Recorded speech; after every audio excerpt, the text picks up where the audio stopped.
नमस्कार, मैं अशोक कुमार पांडे। स्वागत है आपका टीसीएच पर। स्ट्रेट ऑफ होर्मुज कब खुलेगी कब नहीं खुलेगी किसी को नहीं पता है। अमेरिका और ईरान के बीच में बातचीत आगे नहीं बढ़ रही है। पुतिन ने फोन किया था और रात को ट्रंप ने धमकी भरा एक ट्वीट किया, ट्रुथ सोशल पर एक ट्वीट किया जिसमें बंदूक वगैरह लेकर वो खड़ा है और कहता है कि अब ज्यादा नाइस गाई में नहीं बनने वाला।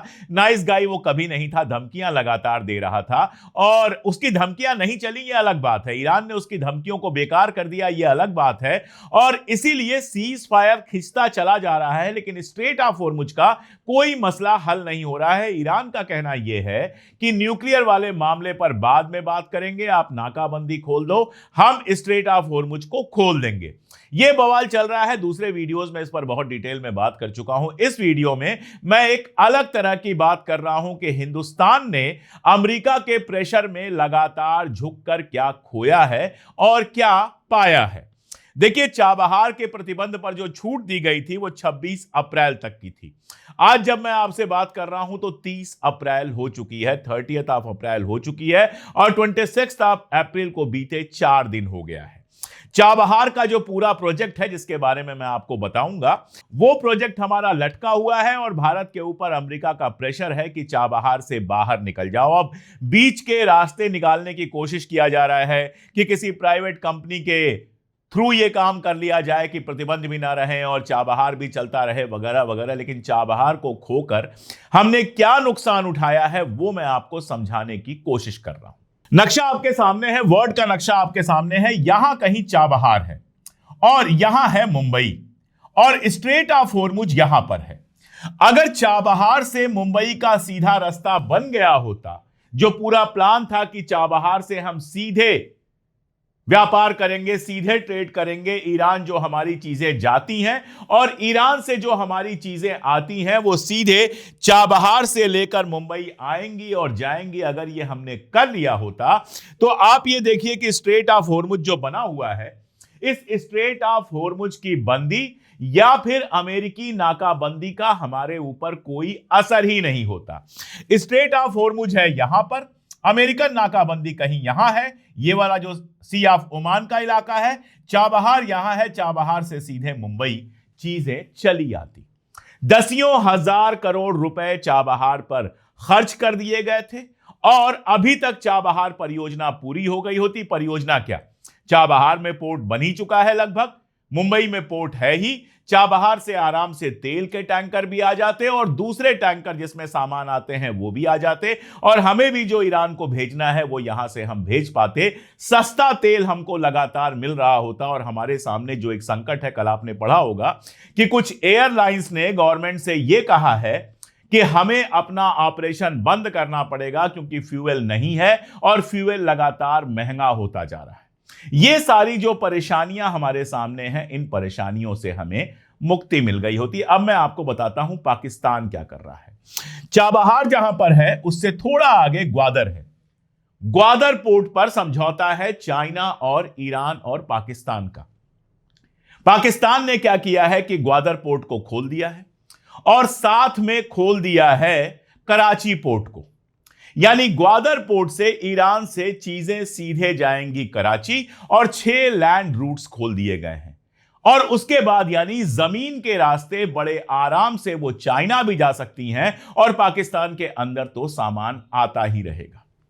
तो आपने अमेरिका के प्रेशर में आकर चाबहार को बंद कर दिया और आज आप किनारे कोने से रास्ते निकालने की कोशिश कर रहे हैं कि चाबहार किसी तरह से चालू हो जाए। आपने किया क्या? आपने सारा जोर लगाया।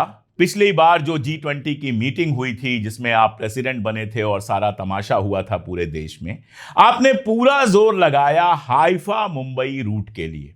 हाइफा यानी इजराइल का रूट, इजराइल के रूट से आप मुंबई तक के लिए डायरेक्ट जो ट्रेड है उस पर ही आपने सारा जोर लगाया। हाइफा वाला जो ठेका था वो मिला अदानी जी को। मुंबई वाला, मुंबई के आसपास जो गुजरात में पोर्ट्स हैं आप जानते हैं, अदानी पोर्ट बन चुके हैं।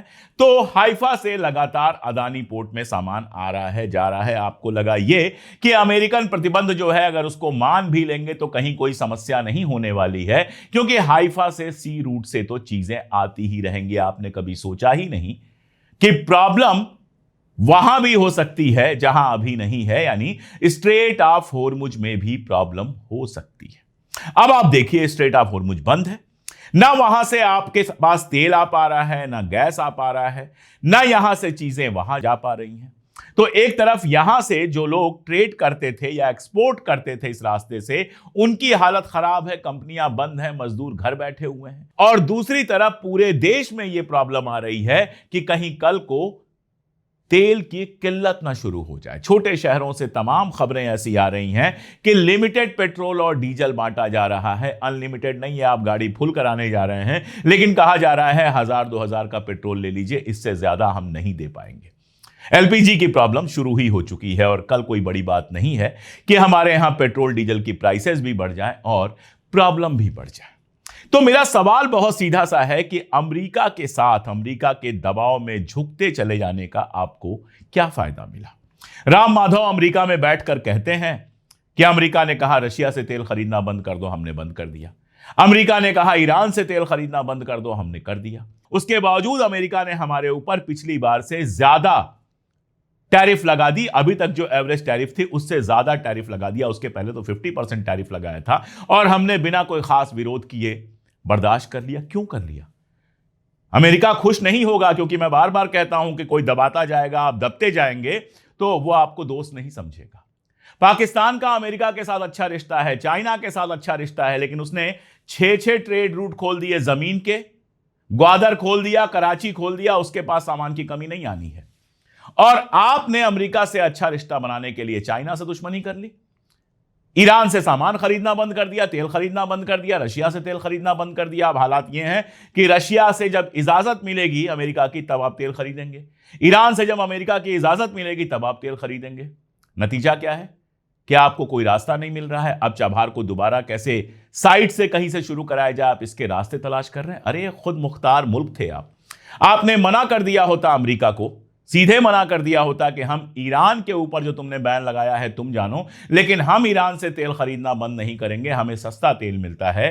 तो आज चाबहार पोर्ट चल रहा होता, हमारे यहां सारा सामान आ रहा होता और ये पूरे संकट से हम बच सकते थे। लेकिन विश्व गुरु बनने की बात करते करते अमेरिका के सामने हम जिस तरह से झुकते चले गए, उसका नतीजा यह है कि चाबहार पोर्ट पर हमने हजारों करोड़ रुपए खर्च कर दिए हैं और आज जब मुसीबत का वक्त है तो हम उसका इस्तेमाल भी नहीं कर पा रहे।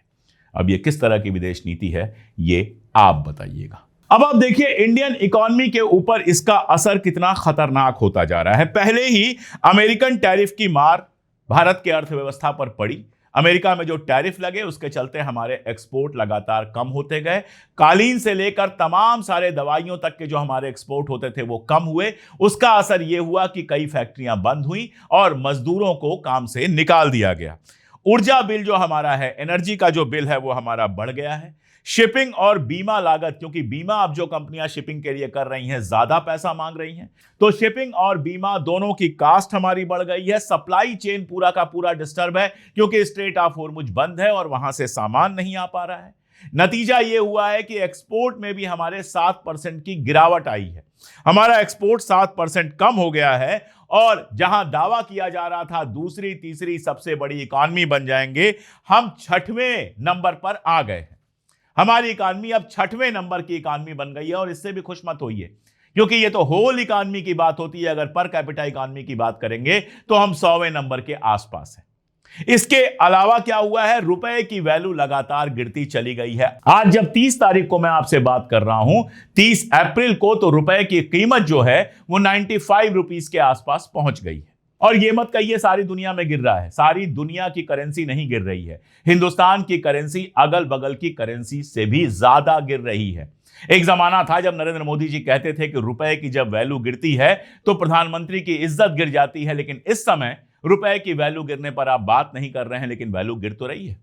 रुपए की वैल्यू लगातार गिर रही है, इकॉनमी में लगातार नुकसान हो रहा है, एक्सपोर्ट लगातार कम हो रहा है। और इन सब का एक बहुत बड़ा कारण यह है कि हमने अमेरिका के दबाव में चाबहार से बाहर निकलना चुना, चाबहार को एक्टिवेट नहीं किया और आज स्ट्रेट ऑफ होर्मुज बंद होने की वजह से हमारे सारे व्यापार पर और सप्लाई लाइन पर असर पड़ा हुआ है।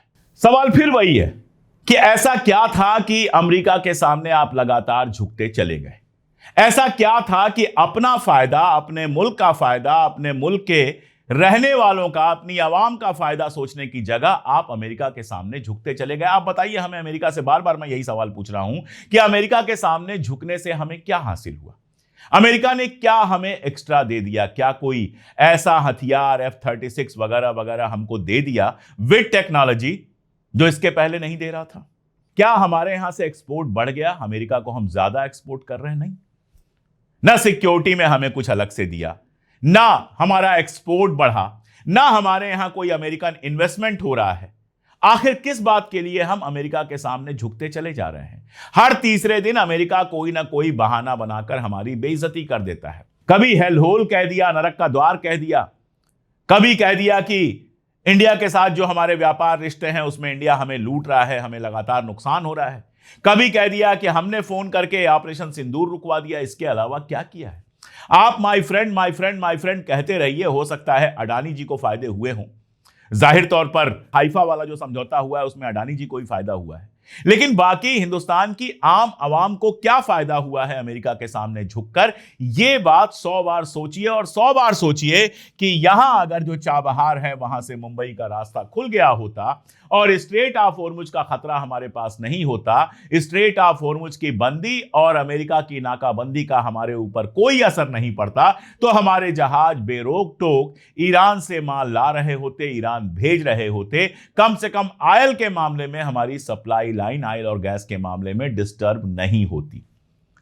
और क्या क्या होता वो तो छोड़ ही दीजिए, कभी उस पर बहुत डिटेल में बात कर लेंगे कि अमेरिका के सामने झुकते जाने का क्या क्या असर इकॉनमी को और हमारे मुल्क के खुद मुख्तारी को हुआ है, उस पर कभी अलग से बात कर लेंगे। लेकिन अभी ये एक अफसोस तो है कि 23 साल पहले भारत की सरकार ने जो कदम उठाया था, ये सोच कर कि ईरान से जब हमारा डायरेक्ट हो जाएगा, और इसके अलावा INSTC बनने की बात थी, international north south trade corridor बनने की बात थी, अगर ये चीजें हो गई होती तो आज ना हमारी सप्लाई लाइन डिस्टर्ब होती, ना हमारा एक्सपोर्ट डिस्टर्ब होता, और हम इस पूरे संकट से बड़ी आसानी से बचे रह सकते थे। लेकिन हमारी सरकार ने बड़ी बड़ी बातें करने के बावजूद कोई ऐसा कदम नहीं उठाया जिससे हम इस संकट से बच सकें, और आज दोबारा ये कोशिशें हो रही हैं कि किसी तरह से चाबहार को एक्टिवेट किया जाए। अमेरिका फिर डपट देगा तो ये सारी कोशिशें बंद हो जाएंगी। सवाल ये है कि क्या इससे सबक लेकर मोदी जी